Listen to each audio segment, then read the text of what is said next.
বলিউডের অন্দরে একটা সময় আদর্শ দম্পতি হিসেবে ভাবা হতো ঐশ্বরিয়া ও অভিষেককে, কিন্তু গত 1 বছর ধরে সেই পরিচয় উল্টে গিয়ে তাদের বিচ্ছেদ গুঞ্জনে ভরে উঠেছে মিডিয়া পাড়া। এবার বিষয়টি নিয়ে মুখ খুলেছেন অভিষেক বচ্চন। অবশেষে নীরবতা ভাঙলেন অভিষেক। এক পডকাস্টে হাজির হয়ে প্রথমবারের মতো বিচ্ছেদের গুঞ্জন নিয়ে সরাসরি কথা বললেন অভিষেক।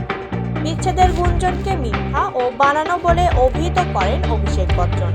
তিনি বলেন, আপনি যদি সেলিব্রিটি হন, মানুষ আপনাকে নিয়ে গল্প তৈরি করবে। ওরা যা খুশি লিখছে সবটাই সম্পূর্ণ মিথ্যা, কোনো তথ্যের ভিত্তি নেই, বিদ্বেষপূর্ণ এবং ভুল।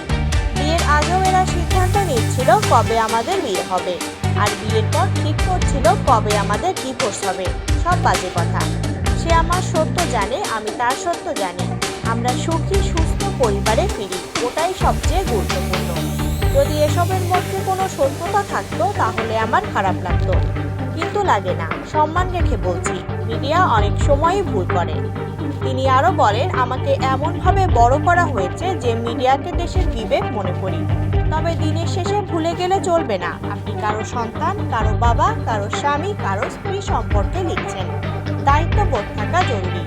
আমাকে নিয়ে যা খুশি বলতে পারেন, কিন্তু আমার পরিবারকে নিয়ে বললে তার জবাব পেতে হবে। কোনো মিথ্যা বানানো বাজে কথা আমি বরদাস্ত করব না। এখানেই ফুল স্টপ। 14 বছরের মেয়ে আরাধ্যাকে নিয়ে অভিষেক বলেন, ঐশ্বরিয়া তাকে দারুণভাবে বড় করেছেন। আরাধ্যা যথেষ্ট পরিণত, সে এসব জানে। তবে সেগুলো তার জীবনে কোনো গুরুত্ব পায় না। তার নিজের ফোন নেই। ওর বন্ধুরা কথা বলতে চাইলে ঐশ্বরিয়ার ফোনে কল করে। এই সিদ্ধান্ত আমরা অনেক আগেই নিয়েছিলাম। ও স্কুল ভালোবাসে এবং বাইরে যা লেখা হয় সেগুলো বিশ্বাস করে না। তার মা তাকে ঠিকই শিখিয়েছে, সবকিছু পড়লেও সত্যি মনে করা যাবে না। আমাদের পরিবারে সবাই সৎ, আমাদের কাউকে কখনো কারো উপর প্রশ্ন তুলতে হয়নি, ব্যাখ্যা করে বলেন অভিষেক।